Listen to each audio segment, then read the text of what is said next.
बच्चों, कल मैंने आपके लिए इंग्लिश के क्लास में दिस और दैट का सही प्रयोग बताया था। आज मैं आपके लिए दीज और दोज का सही प्रयोग बता रहा हूँ। दीज, देखिए THESE, दीज। और नेक्स्ट वर्ड है हमारा दोज, THOSE, दोज। देखिए, जिस तरीके से दिस था, दिस का जो प्लूरल होता है वो दीज होता है और दैट का प्लूरल दोज होता है। जिस तरीके से हमने देखा था कल की जो पास की रखी हुई चीज़ है वो अकेली है, तो उसके लिए हम दिस का प्रयोग करते हुए वाक्य को बनाते हैं। और वही अकेली चीज़ अगर दूर रखी होती है तो हम उसके लिए दैट का प्रयोग करते हुए वाक्य को बनाते हैं। ठीक इसी स्थिति को हम लागू करते हुए दीज और दोज का प्रयोग सीखेंगे। सपोज करिए, ये देखिए, आप देख रहे हैं ये दो फल रखे हैं जो कि एक फल से ज़्यादा है ना।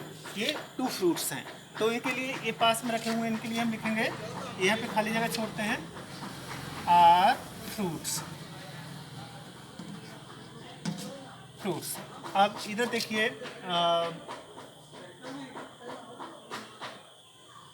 ये भी फ्रूट है जिसके लिए हम केला कहते हैं इंग्लिश में, जिसके लिए हम बनाना कहते हैं। आप देख रहे होंगे, चित्र को देख कर समझ में आ रहा होगा, ये हमारे बनाना है ना। इसको देखते हैं। अब देखिए, ये जो फ्रूट्स हैं ये पास में हैं और ये बनाना जो है वो दूर रखे हुए हैं, तो इनके लिए अगर हम क्या प्रयोग करेंगे, देखिए, आर बनाना,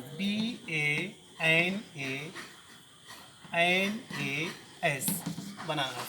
देखिए, आर फ्रूट्स, आर बनानास, है ना। ये फ्रूट्स पास में रखे हुए हैं, इनके लिए हम प्रयोग करेंगे these, THESE, these are fruits. ये बनाना दूर रखे हुए हैं, इनके लिए बोलेंगे यहाँ पे those, THOSE, those are bananas. ये फल हैं, बे केले हैं, है ना। दीज की इंग्लिश ये, दोज की सॉरी हिंदी बे, है ना। बे केले हैं, ये फल हैं। अगर एक फल होता, सपोज करिए यहाँ पे एक सिंगल फल होता, तो इसके लिए बोलते दिस इज फ्रूट, है ना।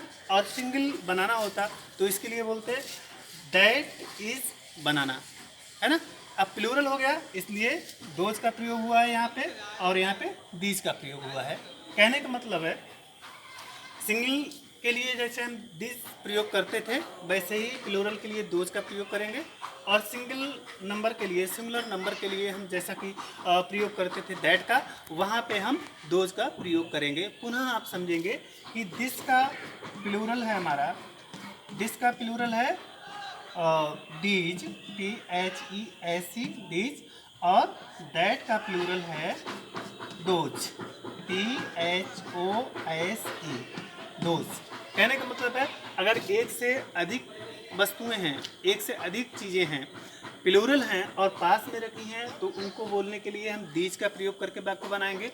और एक से अधिक चीज़ें हैं वो दूर रखेंगे हमसे, उनके लिए हम दोज का प्रयोग करते हुए वाक्य को बनाएंगे। सपोज करिए, हम उदाहरण के लिए सोचते हैं, हमारे घर में अगर हम कहीं कमरे में हैं और हमारे पास एक मेज़ रखी हुई है, उसके लिए हम 2 मेज़ें रखी हैं पास में, तो उसके लिए हम बोलेंगे दीज आर टेबल्स। और अगर हम बाहर कहीं आंगन में नज़र डालते हैं, वहाँ पे मेज़ें रखी हुई हैं, तो उनके लिए हम बोलेंगे दोज आर टेबल्स, है ना। कहने का मतलब है, पास में रखी हुई कई चीज़ें हैं, हमारे पास में हैं, तो दीज का प्रयोग करेंगे। और वही कई चीज़ें अगर हमसे दूर हैं, हमें इशारा करके बतानी पड़ती हैं, तो इस स्थिति में हम दोज का प्रयोग करते हैं, जैसा कि हम उदाहरणों में देख रहे हैं, है ना। इसी के हिसाब से मैं आपके लिए ब्लैक बोर्ड पर प्रश्न के तौर पर कुछ चीज़ों का लेखन भेजूँगा, होमवर्क भेजूँगा, उसको आपको करना है। वीडियो को ध्यान से देखना है। थैंक यू, धन्यवाद।